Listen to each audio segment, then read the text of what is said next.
오라 우리가 여호와의 성경이 읽어지는 라디오 강좌.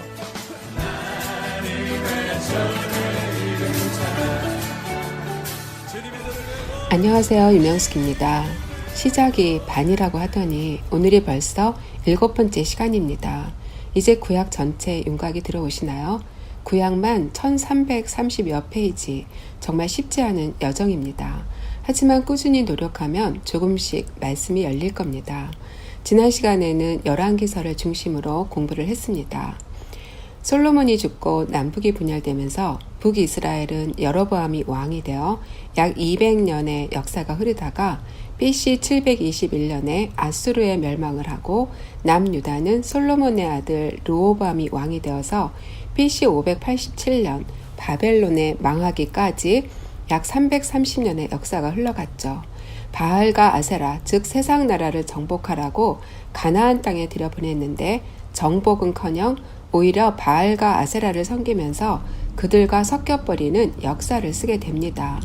왕정시대 말기 역사는 열왕기 하에 기록이 되었는데 이때 예언자들이 나타나서 하나님이 이 나라의 왕이시고 역사의 주관자 되심을 대언하죠. 그들이 선포한 내용은 다 망한다였어요. 우상을 섬기면 너희들은 망한다. 나라가 망하기 전에 예언자들이 우르르 쏟아져 나왔지만 그들이 선포한 내용은 이렇게 심플했습니다.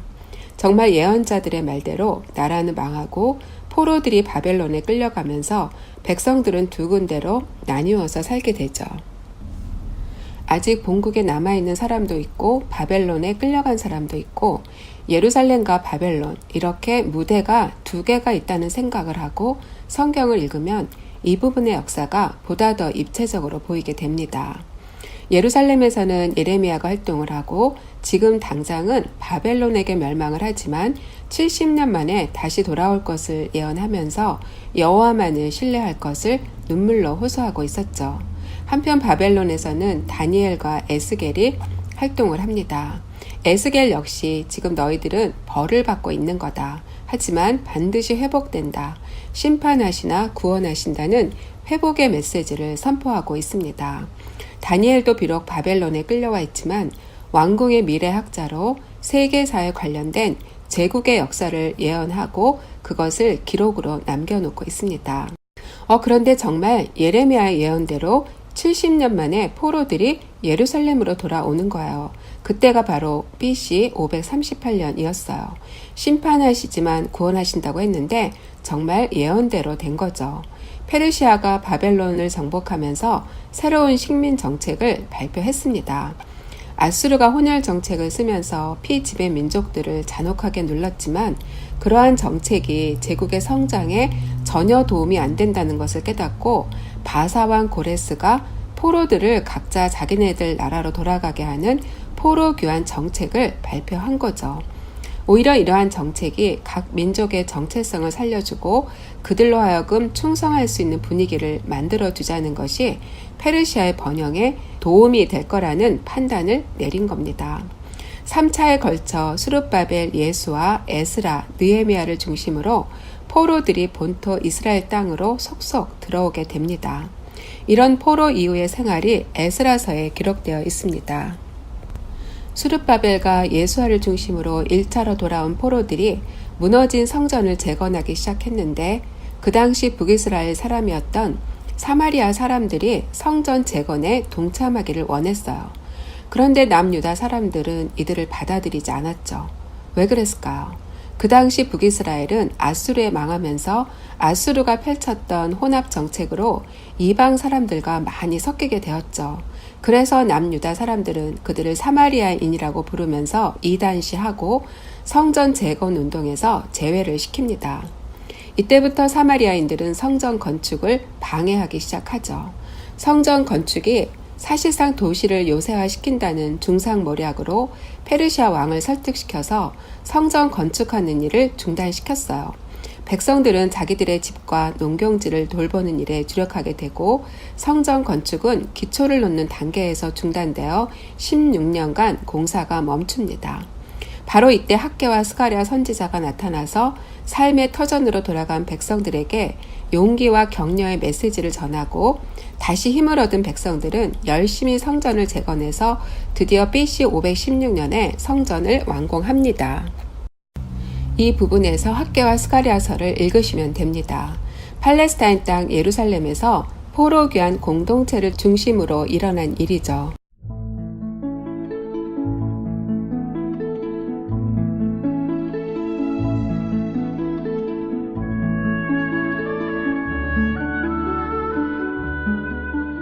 이렇게 성전을 재건하고 하나님 중심의 문화를 이루어가고 있는데 페르시아에서 커다란 사건 하나가 터집니다. 바로 에스더 사건이에요. 본토로 귀환하지 못하고 아직도 페르시아에서 살고 있던 유다 공동체에 위기가 닥친 거죠. 그 당시 페르시아는 아하수에로 왕이 다스리고 있었는데 그의 아내가 바로 에스더입니다. 이때 하만이라는 관리가 유대인들을 너무 싫어했어요. 그래서 그는 유대인 말살 정책을 펼칩니다. 하만이 유대인들을 다 죽이고자 했을 때 에스더는 사촌 오빠인 모르드게와 함께 이 난국을 슬기롭게 이깁니다. 그때 에스더가 남긴 유명한 말이 있죠. 죽으면 죽으리라. 여기서 에스더서가 발생이 됩니다. 그 페르시아에 또 한 사람이 등장을 하죠. 바로 에스라입니다. 에스라는 아주 중요한 인물이죠. 그는 포로 3, 4대쯤 되는 사람으로 대제사장 아론의 16대 손이고 모세오경에 아주 능통한 학자로 자라나고 있었어요. 비록 포로 생활이었지만 그곳에서도 회당을 중심으로 모세오경을 연구했던 모임이 있었다는 것을 알 수 있는 거죠. 아브라함 이후 흘러온 역사를 공부하면서 에스라는 자기 민족의 역사를 꿰뚫고 섭렵했어요. 그 당시 성전은 재건되었지만 이스라엘 백성들은 하나님에 대한 공부를 제대로 못한 상태라는 것을 자각하게 된 거죠. 그것을 깨달은 에스라는 조국으로 돌아가서 이 영적인 문화를 꽃피우기 위해 분연히 일어섭니다. 자신의 정체성과 사명을 깨달은 거죠. 아닥사스다 왕에게 간청을 해서 2차로 포로 귀환단을 모집할 수 있는 칙령을 받고 재정까지 하사받아서 BC 458년에 제2차 포로 귀환을 시도합니다. 드디어 에스라는 조국으로 돌아와서 이스라엘 백성들을 가르치기 시작을 하죠. 비록 나라는 없어졌지만 포로 귀환 백성들을 말씀으로 잘 양육시켜서 그들의 예배 문화를 확립합니다. 그리고 이스라엘의 정체성과 사명이 무엇인지를 가르쳐 주었어요. 이때 에스라가 포로 귀환 공동체에게 가르치려고 했던 교재가 역대상하입니다. 이스라엘 백성들이 어디서부터 흘러왔는지 그 근원이 무엇인지 에스라는 그것을 역으로 추적을 해보려고 했습니다. 아브라함 한 사람을 부르면서 시작한 나라였지만 왕정시대를 타고 거꾸로 올라가는 거예요. 다윗, 모세, 아브라함을 지나서 셈, 노아, 아담까지 거슬러 올라가겠다는 거죠. 비록 포로 귀한 백성들이지만 이스라엘 백성들은 우주 만물을 창조하신 하나님 나라 백성들이라는 것을 아주 명백히 하겠다는 겁니다. 에스라는 비록 포로 상태로 이방 나라에서 종살이를 하고 있었지만 세계 역사 한가운데에서 국제적 감각을 키우고 자기들의 하나님이 우주적인 하나님이라는 걸 깨닫고 이스라엘의 역사를 세계사와 연결시키고 있죠. 이러한 역사관으로 그들에게 존재 의의를 심어주자는 것이 에스라의 의지였어요. 그런데 아담으로부터 내려오는 이 역사를 기록으로 남기자니 얼마나 긴 역사예요. 다 담을 수가 없었겠죠. 그래서 에스라는 깊이 생각을 했을 겁니다. 어떻게 이 역사를 기록할까? 그렇게 해서 생각해낸 것이 족보 형식입니다. 족보는 역사를 가장 함축성 있게 짧게 기록하는 역사 기록 방법이에요. 성경에서 이 방법을 군데군데 쓰고 있죠. 특히 어느 부분에서 족보 형식을 가장 많이 쓰고 있나요? 창세기에 11번의 족보가 나오고 있습니다. 마태복음 1장에서도 구약을 정리하기 위해서 족보 형식을 사용하고 있죠. 이렇게 백성들을 가르치기 위해서 만든 교재가 역대상하입니다. 역대상에서는 1장에서 9장에 이르기까지 정말 긴 족보가 나옵니다. 이 역대상하 족보에서는 어디까지 역사를 다루고 있을까요? 창세로부터 시작해서 사무엘상까지의 역사를 정리하고 있습니다. 열왕기서와 역대서가 같은 시대를 다루고 있지만 역대서는 솔로몬의 이야기서부터 시작하는 열왕기서와는 시작부터 이렇게 서로 다른 점이 있다는 것을 우리는 알아야 합니다.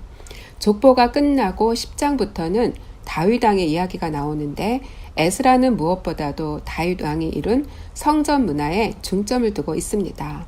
아마도 포로기한 공동체가 무엇보다도 초점을 맞춰야 하는 것이 예배의 개혁이기 때문에 다윗의 추정 중에서 5점을 남긴 것은 생략을 하고 다윗이 확립한 제사 제도 등을 부각시키고 있죠. 모세가 하나님으로부터 성막에 관한 청사진과 설계도를 받은 것처럼 다윗도 예루살렘 성전에 관한 청사진과 설계도를 하나님께로부터 직접 받았어요. 성전 건축을 위한 예물도 모세 시대와 마찬가지로 온 백성이 자원하는 마음으로 드리게 되죠.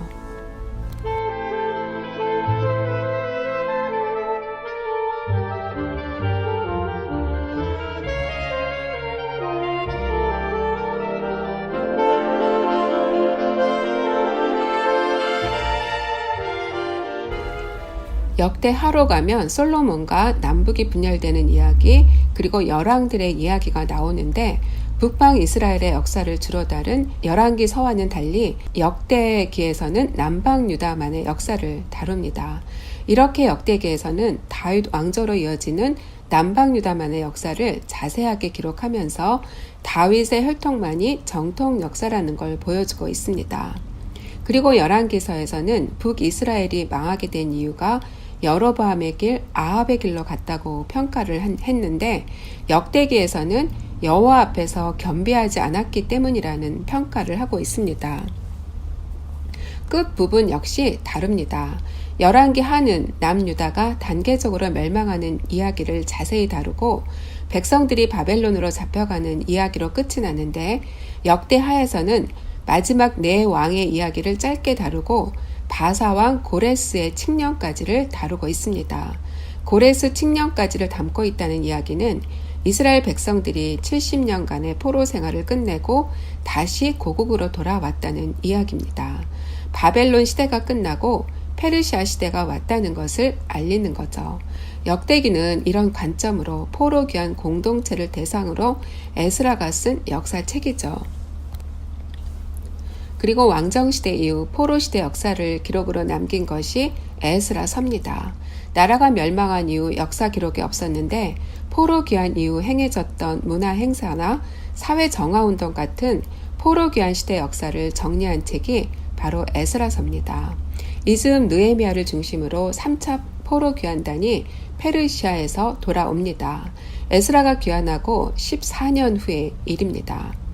원래 느헤미야는 페르시아에서 아닥사스다 왕의 술관원 넷이었어요. 에스라가 성전에 관심을 갖고 하나님의 말씀과 역사 기록에 심혈을 기울였다면 느헤미야는 예루살렘 성벽 재건에 휠이 꽂힌 사람이었죠. 예루살렘이 멸망을 하고 150년이 지났습니다. 지금 여기저기 성벽이 무너져 내리고 구멍이 숭숭 뚫린 성벽을 생각하면 마음의 구멍이 뚫린 것처럼 느헤미야는 괴로웠던 거예요. 그는 백성들과 함께 무너진 성벽을 보수합니다. 느헤미야가 얼마나 성벽 재건에 심혈을 기울였냐 하면 52일 만에 그 일을 완성했다는 거예요. 정말 대단한 일이죠. 성곽을 완성하고 잠시 페르시아로 갔다가 다시 예루살렘으로 돌아와서 에스라와 함께 종교개혁 운동을 주도하죠. 초막절에 이스라엘 백성들이 수문 앞 광장에 모여서 학사 에스라의 말씀 듣기를 요청합니다. 7년에 한 번씩 초막절에 온 백성이 모여서 율법책을 읽으라는 신명기 말씀에 순종을 한 거죠. 놀랍게도 이스라엘 백성들은 율법을 듣고 깨닫게 되자 다 울기 시작합니다. 진정한 회개가 일어난 거죠. 말씀을 정확하게 듣고 깨달은 백성들은 세상 나라의 우상들과 혼합해서 사는 것이 가장 큰 죄악임을 깨닫고 민족적인 회개를 한 겁니다. 에스라 마지막 장에 이방 여인과 결혼한 자들의 명단이 실려 있고 느헤미야의 마지막 장에도 이방 여인을 아내로 맞이한 레위인을 쫓아내는 장면이 나오는 거예요. 다 이러한 취지에서 나온 거죠. 여기서 느헤미야가 발생을 합니다. 이렇게 포로 귀환 공동체 문화가 일어나던 이때를 배경으로 마지막 예언자 한 사람이 나타나는데 그 예언자가 바로 말라기예요. 성전을 재건할 때 나타났던 학개와 스가랴에 이어서 세 번째로 활동한 예언자죠. 그러니까 에스라, 느헤미야, 말라기는 한 시대의 한 공동체 안에서 함께 활동했던 사람들로 볼 수 있습니다. 이렇게 말라기는 길고도 긴 구약을 마무리합니다.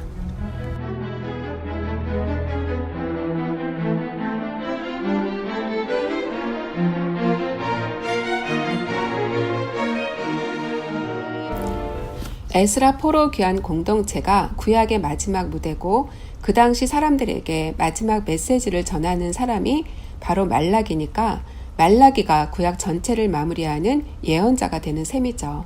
그럼 그의 마지막 메시지는 무엇일까요? 그는 여전히 레위들을 고발하고 있습니다. 사사시대에도 레위가 문제였고 왕정시대 말기에도 거짓 선지자들이 많았고 포로 귀환 후 성전은 재건되었지만 여전히 깨끗한 제물을 바치고 있지 않는 모습을 발견하게 됩니다. 새로 형성된 포로시대 문화를 하나님 중심으로 잘 유지해야 하는데 제사장부터 부당한 행동을 하는 것을 본 거죠. 에스라 신학을 바탕으로 제사 문화가 확립되었을 텐데 또다시 매너리즘에 빠지는 성전 문화를 안타까워하는 겁니다. 레위 자손과 맺은 언약 때문에 만군의 주 여호와 하나님의 날에 여호와의 사자가 나타날 것을 예언하죠. 이제 말라기가 뭐라고 선포하는지 말라기 4장 5절에서 6절까지를 보겠습니다. 보라, 여호와의 크고 두려운 날이 이르기 전에 내가 선지자 엘리야를 너희에게 보내리니 그가 아버지의 마음을 자녀에게로 돌이키게 하고 자녀들의 마음을 그들의 아버지에게로 돌이키게 하리라. 돌이키지 아니하면 두렵건대 내가 와서 저주로 그 땅을 칠까 하노라 하시니라.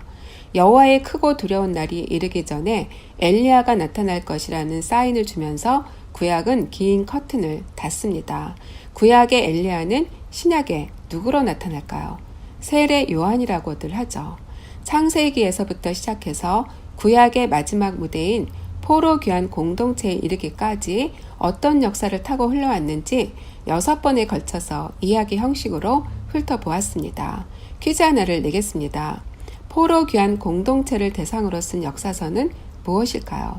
정답을 아시는 분은 847-296-1125, 847-296-1125로 지금 바로 전화를 주세요. 맞히시는 분께는 성경 입체 지도를 선물로 드립니다. 다음 주에는 신구약 중간사를 공부합니다. 감사합니다. 성경이 읽어지는 라디오 강좌 2실사모의 어성경에 읽어지는 성경 일독학교 신학반이 7월 31일부터 매주 화요일 오후 7시 K라디오 공개홀에서 12주간 진행됩니다. 문의 유명숙 권사 847-208-0640 847-208-0640